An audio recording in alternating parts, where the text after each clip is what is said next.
Hello, everyone, and welcome to today's episode of the Jayden Bryce Show. I am your host, Jayden. I'm glad to be with you all today. It's officially the end of the NFL season. Super Bowl 60 concluded yesterday. Whole lot of drama with the halftime show, things of that nature.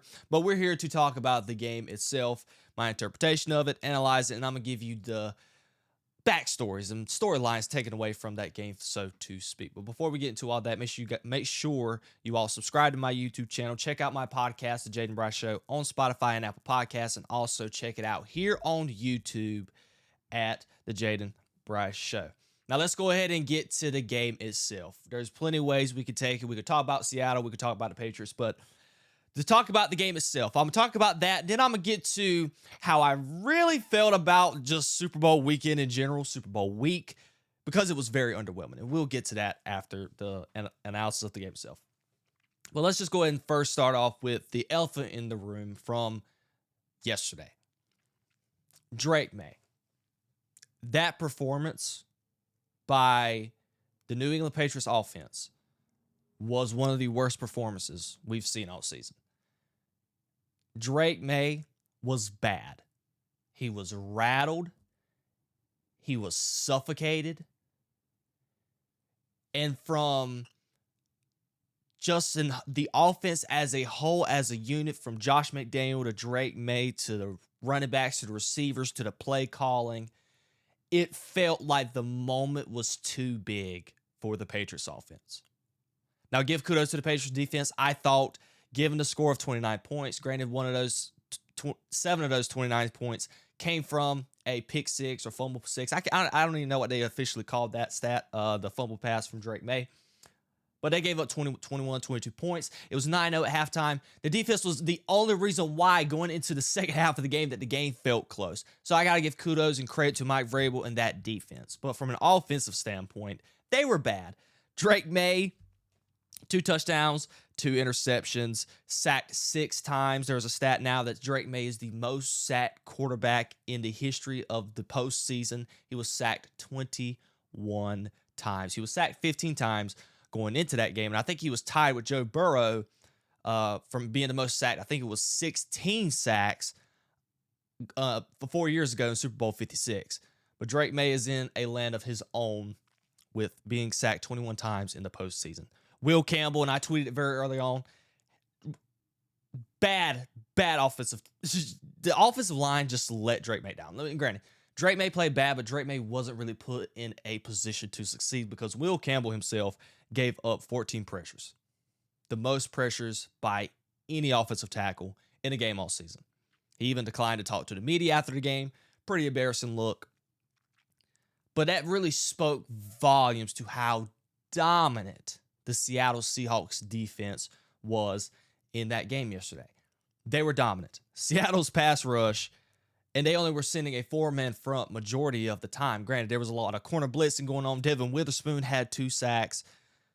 But from a pass rush standpoint and just the defense as a whole, the Seahawks had 6 sacks, 3 tackles. No, sorry. They had 6 sacks, 3 turnovers, and 8 tackle for losses yesterday. The defensive tackles had a couple sacks. I think Byron Murphy had a couple sacks. But that performance that they put on defensively was one of the best Super Bowl performances that we've seen a defense have. It was historically great. The Cam Chancellors, the Richard Shermans, the Bobby Wagners, the Earl Thomases, they were sitting back watching the performance that unit put on yesterday, and they just sat back smiling. We know we're not wanting to compare them to the Legion of Boom. I don't even want to compare them to the Legion of Boom because that was one of the historically greatest defense in the history of the NFL. But I can't remember what they gave themselves. They gave themselves their own nickname, the Dark Force, something like that. But they really they lived up to whatever stigma or name you per se that you want to use. They lived up to their name, and they put on a phenomenal performance yesterday. And this leads to the offense, Sam Darnold and K9, as we like to call him, Kenneth Walker. Sam Darnold managed the game. He was not asked to go out there, throw for 4 touchdowns, and basically have the same performance that he had against the Rams. You were going up against a Patriots offense who has struggled all postseason. because a lot of people, including me, felt like they got a crutch on the way to the Super Bowl because the offenses that they faced were absolutely just bad all around. C.J. Stroud had one of his worst performances in the history of his career. So if you're Sam Darnold, you wasn't asked to do much. You were asked to manage the game, and that is what Sam Darnold did. Early on, felt a little rattled, missed some big open throws. He had 2 wide open throws that he missed that could have been touchdowns. Even the one pass he threw in the end zone to JSN that Gonzalez batted away, which Gonzalez, give him credit too. He played phenomenal yesterday. I think for the Patriots on both sides of the field, I think Christian Gonzalez, without a shadow of a doubt, was the best player for them yesterday. He was phenomenal. He's really got to pat himself on the back how well he played yesterday. But Sam Darnold was missing a lot. He did not have a great performance yesterday. But that spoke volumes to how well John Schneider has built this roster and built the defense, because the motto still stands to this day. Defense wins championships. And I've said all year long that the Seattle Seahawks had the best defense across the board, and nobody could convince me otherwise. So if you were Sam Darnold, you had to just manage the game. You didn't have to go out there and have a stat line of 3 or 4 touchdowns, 280 yards passing, 0 interceptions. You just didn't have to turn the ball over. You didn't have to commit a fumble. And that is what Sam Darnold did all postseason. And that is the reason why yesterday he wasn't asked to do much. Sam Darnold statistically only completed 50% of his passes. He threw for 1 touchdown and did not turn the ball over and was sacked 1 time. That's all you needed to do. They were super conservative offensively. They kicked 5 field goals? I think that was an NFL, tied an NFL record, or was an NFL record, one of the two. Jason Myers was on point. And at the end of the day, either way, if Sam Darnold had a Patrick Mahomes level type Super Bowl game or a Tom Brady type level Super Bowl game. Tom Brady had a couple Super Bowl wins where he played this way. And at the end of the day, Sam Darnold is going to be able to tell himself that he is a Super Bowl champion. And we got to give credit to Kubiak and the play calling. They realized early on what type of game it was going to be. So they knew the pass game wasn't working. Christian Gonzalez and everyone else was playing fantastic. And they gave the ball to Kenneth Walker. Kenneth Walker was phenomenal yesterday. He was patient. He had this one run. And I even said it before Chris Collinsworth or anybody else wanted to bring it up. It felt super Le'Veon Bell-esque. He was sensational. And he was deserving of the Super Bowl MVP. Granted, would I have rather seen a defensive player for the Seattle Seahawks get that award? Yes, but the Seahawks' dominance yesterday defensively felt like more of a collective effort rather than a single player. For the Seattle Seahawks, offensively, it was Kenneth Walker. He was the engine that kept that offense moving towards a victory in that game. Because JSN got hurt, had an ankle or hamstring issue at one point. Then he had a concussion, so he was out for a majority of the second half, and he really didn't have a big stamp on this game. He had an opportunity early on in the first half. It was a broken play, and if Sam Darnold, he airmailed him 5 yards off target, but if he would have hit him in stride, he would have hit his head on the goalpost. But really didn't see much Shaheed. A.J. Barner tight end, he had a touchdown catch. He had a pretty good plays here or there.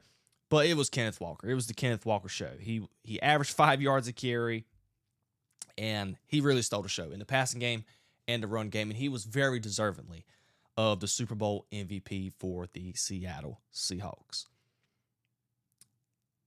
And now that we're going to the analytical side of it, let's go ahead and talk about some of the backstories leading up to this game, or after this game, which we'll get to more detail about it later. But let's just start with Sam Darnold.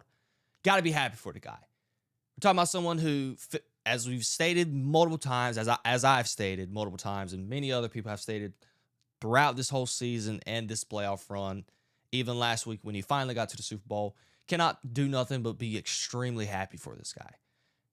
Had his stint with the Jets, felt like his career was over as a starting quarterback. He's never going to live up to the potential that everybody seemed to have for him coming out of the University of Southern California.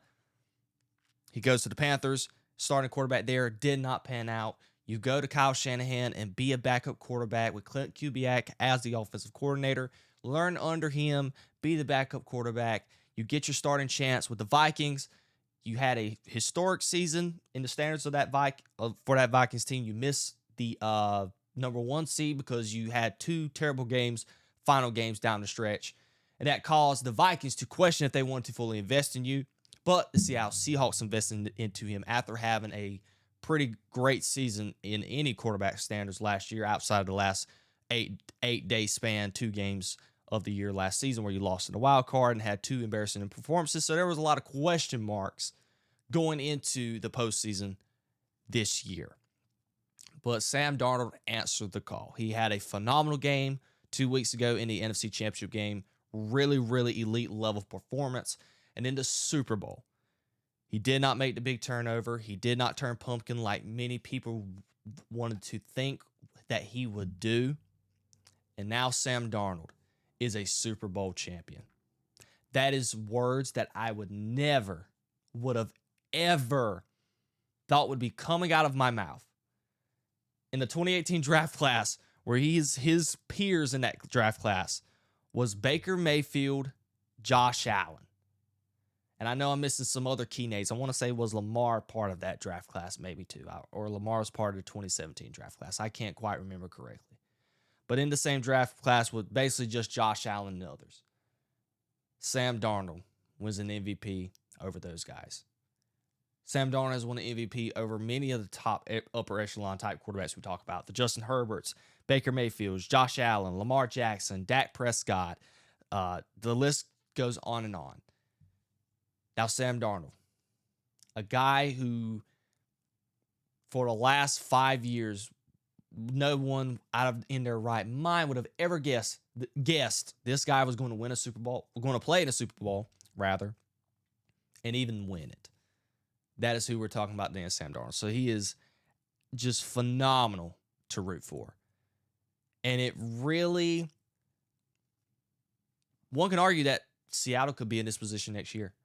I don't think I don't know their free agent status. I know Kenneth Walker is a free agent. After the performance that he had this season in the postseason and yesterday in the Super Bowl, there is no doubt in my mind John Snyder and them is going to make him a priority going into the offseason of having him back to try and repeat and try and formulate a dynasty here, which it is possible to do. This team is young across the board. They're young defensively, young offensively. I want to see their free agent list because I know the big playmakers that were on display yesterday, all of them are going to be on this team for multiple years to come outside of Kenneth Walker. I know he's a free agent, but he's going to be there. So one could say that the Seattle Seahawks, if they play their cards right, should be back in this position next year. Now, as far as the New England Patriots, this was... If you're a Patriots fan, I know it's tough to sit here and experience them losing the Super Bowl, but you got to look in the mirror and say to yourself that the Patriots overachieved to begin with. When you looked at the rosters yesterday, it was lopsided in all aspects, and I wrote it down. I didn't get to talk about the games last week because I had a pretty busy latter half of the week last week. But I was going to highlight that Seattle had the upper hand in every single skill position group, I felt. They had the better defensive line. They had the better linebackers. I think, for the most part, because outside of Christian Gonzalez, I think their secondary can be had for the Patriots. I thought Seattle had the better secondary. I thought Seattle had the better wide receiver unit. I thought that Seattle had the better running back. And it came into fruition yesterday. Drake May and company, it felt like the moment was too big. They felt unprepared. They felt like they did not belong. Many can even question, with the easy road that they had to the Super Bowl, with going up against a Justin Herbert team without his best 2 tackles. So you wreak havoc on Justin Herbert. CJ Stroud, they have one of the worst offenses in the AFC playoff, and you dominate them. And then you get a stimulus package against the Denver Broncos because they are without their starting quarterback of Bo Nix. So many people questioned if New England should have even been in that game. And it showed. The moment was a little too big for the Patriots. And who knows? Who knows if Drake May will ever be back? He's super young. It's only his second year. The sky's the limit. They have a lot of cap space. They need to prioritize this offense because I think they need playmakers. Stephon Diggs, surprisingly, was a no-show. They need to beef up the offensive line. The offensive line play was not the best. 21 sacks for Drake May, super unacceptable. So that is something else that you have to clean up as well. We'll discuss a lot more of this in the next coming days. There's a lot more storylines we want to take away from the Super Bowl. But that's just some things that, that was the highlight of the Patriots. Are they going to be back? Who knows? We know a lot of quarterbacks has never been back, like the Cam Newtons and the Jimmy Garoppolos. There's a whole list of quarterbacks who's never been back to the Super Bowl after going to one. So who knows? But I have faith in Mike Vrabel that he is going to keep the culture of the Patriots, and they are going to be a force to be reckoned with for the foreseeable future. But they really, really have to invest in that offensive side of the ball. I think they're phenomenal defensively. They played well on the defensive side of the ball yesterday. But they have to do something about that offense. But now that we've analyzed the game, I wanted to discuss just multiple aspects of the Super Bowl itself. The Super Bowl for me, I can say, I think the Super Bowl for a football fan might be the least favorite part of the NFL season. We love opening day. Obviously, we love week 2 and all the way up leading to week 17 and 18. Outside of maybe week 18 when people's resting their starters, getting ready for the postseason, this, that, and the third. Love the wild card. Definitely love the divisional weekend. NFC Championship week period, hit or miss. But the Super Bowl for me, and I think many football fans, football fanatics can say this, the Super Bowl is easily one of the worst parts of the NFL season. For one, because we know it's the end of the season, football is over. We are not going to be able to consume an exhibition football game via the NFL until the latter part of July, maybe even August. Yeah, it's definitely August. Let me think. Not the latter part of July. The latter part of July's training camp. We're not going to consume a preseason football game till mid-August. But another reason too is sometimes I'm not a fan of the halftime show and stuff and the commercials. I don't get into it. I don't think it's the commercials and the halftime shows have not been nowhere near as good as they have been in the last 10 years. I just don't get into it. So that's just the reason why I don't love the Super Bowl. But I really, really got a kick for it this year, and something really popped into my mind when I consumed in the Super Bowl and all the events was over after the conclusion of yesterday. This is one of the most boring and just underwhelming Super Bowls I've experienced in a while. Granted, last year was pretty miserable for me because the Eagles were Super Bowl champions. But just from across the board, it was a very underwhelming Super Bowl week and Super Bowl weekend. Media and Radio Row, for some reason, it just didn't hit home for me last week. I don't know why. There wasn't a lot of anticipation leading up to the game, not a lot of excitement covering the game. It just felt like everything was a blah. Didn't hear much from Media Day on Tuesday. I think it was Tuesday or Monday. I can't quite remember when Media Day was for the Super Bowl. I know the Pro Bowl games were on Tuesday. Yeah, the Pro Bowl games, pretty boring. Just not a fun experience for the consumer. With that and leading up to just the game itself. The game itself was just an eyesore. There was not a touchdown until 12 minutes left to go in the fourth quarter.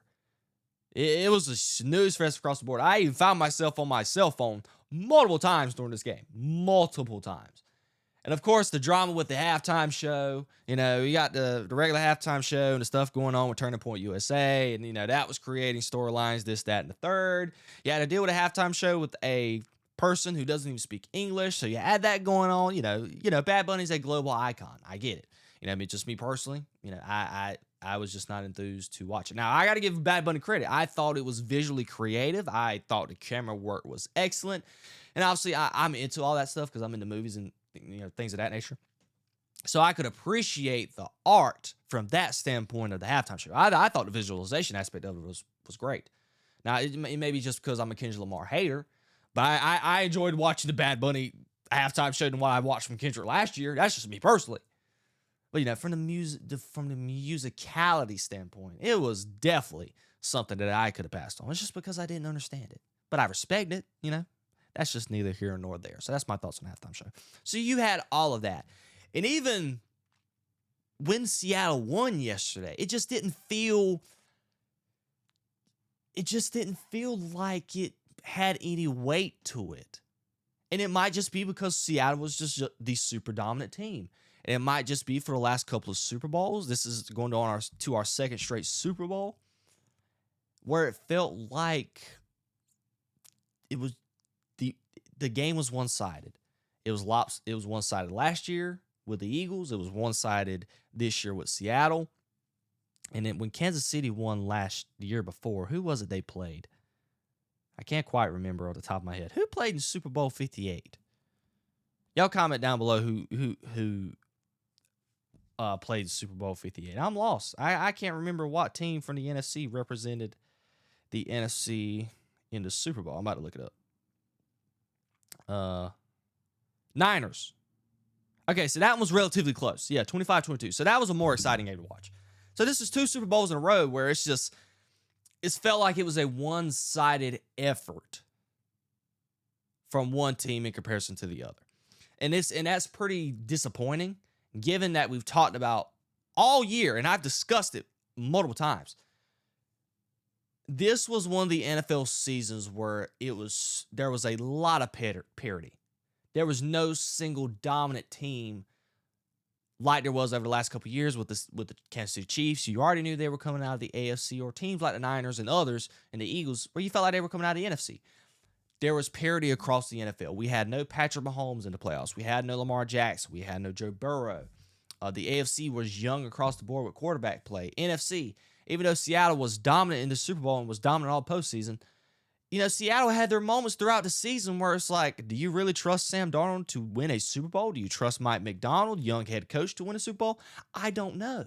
So there was a lot of parity across the board. And that's the reason why I was super excited for the postseason. And granted, the wild card and the divisional round did not disappoint at all. Just didn't. It was very, very entertaining. The parity that I discussed and that I felt going into the postseason, it showed up in that part. But now the last couple of weeks with the Super Bowl and the championship weekend felt very one-sided. Now, granted, the Rams and the Seahawks game, very, very exciting game. I wish that we could have got that in the Super Bowl. And Nick Wright, give credit to him, he pointed it out. Felt like an NFC championship game was the Super Bowl. But it wasn't in a neutral site. We didn't get the halftime show, didn't get the commercials, etc., to go along with it. And I discussed it. I said that the idea, there's a reality to where it was more likely that we were going to have a blowout rather than a close game. And I wrote it down in my notes. I was supposed to talk about it leading up to the game that I never covered. And I had it written down here. Yeah, we were going to have a close game rather than it being tight. And that's what we got. The Seattle covered. I think the line moved to 5 at some point. I thought it was still at 4.5. And we got the type of performance that we got yesterday. And outside of that, the commercials. They were not good. The commercials were not good. I don't know what's happened to the commercials. Didn't have a Doritos commercial. We need to go back to the days with Puppy Monkey Baby. Where's the good commercials at? We had a lot of AI. The Duncan AI commercial was absolutely just horrific. Steve Urkel, all of them, Jennifer Aniston, that whole bit. I guess it was a callback to like 80s, 90s sitcoms, legendary TV shows. That was bad. It was horrific watch. I think the Clydesdale commercial was the best one. With the horse and the eagle. And then you had the horse and the eagle at the game itself. I just thought that was amazing. But outside of that, just forgetful. When it's all said and done, in the last 10 years, this is probably going to be one of the most forgetful Super Bowls. It really is. Nothing against Bad Bunny. From the halftime show, it's forgettable for some people just because they weren't able to immerse themselves into it because you have no idea what the crap he was saying. From that, boring commercials and boring game. And that overall brings it down to, as a collective, a super boring product. And we can't fault Roger Goodell for this. He has nothing to do with who gets the commercials and things of that nature. Who the way that works, from my knowledge, I may be wrong. Don't quote me on this. But the Super Bowl, and everybody's like, hey, you know what? You have to pay us to endorse your advertisement to us. So he has no say so on if it's going to be good or not. Of course, if anybody wants to have an ad in the Super Bowl, you're Roger Goodell. You're going to accept that. I don't know how the media rights and all that. I don't know the underlying stuff with that. I know the FTC and is a part of that. I don't know. But he has no control over that. Roger Goodell don't. Let's just summarize it into that point. He has no control over that. He has no control over who gets into the Super Bowl, what type of product we're going to get. The only say-so he has is in the halftime show. But although, guys, people like me and consumers like, yeah, we don't know what the frig he said, but it's Bad Bunny. Excuse me. He's a global icon right now in the music industry. I mean, he really is. Me personally, I don't understand it, but hey, the facts is the facts. I think the numbers came out 150 million viewers. Hey, Roger Goodell's a smart marketing man. He's made the NFL the marketing cash cow like it is now. But that was just my ultimate takeaway from Super Bowl. The Super Bowl week, Super Bowl weekend, the media coverage, and everything surrounding Super Bowl was just very forgettable. Super Bowl 60 is not going to be one that most of us are going to remember. It was boring for me, the super fanatic, hardcore football fan. And I imagine for most people who are just the average consumer, told themselves like, God, this is a boring Super Bowl. I mean, unless I, for one, didn't have a big gathering with 20 people to where we can eat pizza, wings, this, that, and the third, and have a good time. That wasn't me. I enjoyed it here at home with my family, not even my friends, just my family, mom, dad, sister, and we had wings, that, and the third. Maybe I would say otherwise if I had that, the big party experience for the Super Bowl. Maybe I would have felt different. But I know just me personally, from the fanatic football fan that I am, I could have done without this year's Super Bowl for me. It was just boring across the board. Just across the board. And I know for the average consumer, they probably felt the same as well. So that is my takeaway for Super Bowl 60. Worth 29 minutes worth of it.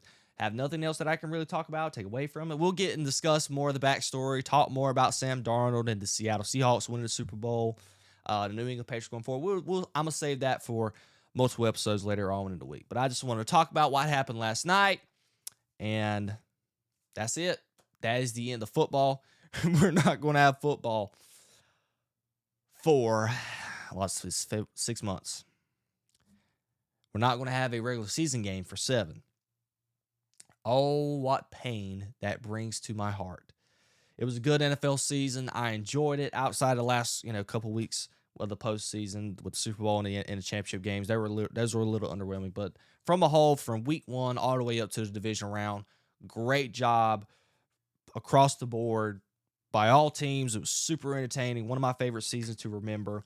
And something else I'm going to save later on. I'm going to talk about the NFL honors. I'm not going to talk about it now. I just wanted this to be Super Bowl specific. I'm going to discuss about who won the NFL honors and Hall of Famers and things of that nature. So we'll say that for the next episode. But I enjoyed it. Be on the lookout for the next episode where we talk about what I just discussed with the NFL honors and the backstory of the Super Bowl, storylines to take away, and we'll go deep on a deeper dive into all that in the next episode. I enjoyed it. 7 months without football. Pain and agony. I love you all. I hope you enjoyed the Super Bowl with your friends and your family respectively. I hope you drunk responsibly and got to your desired destination safely last night after your festivities and events. Enjoy the rest of your work week. I will be with you all at some point later on this week. Be good, and I love you. Peace.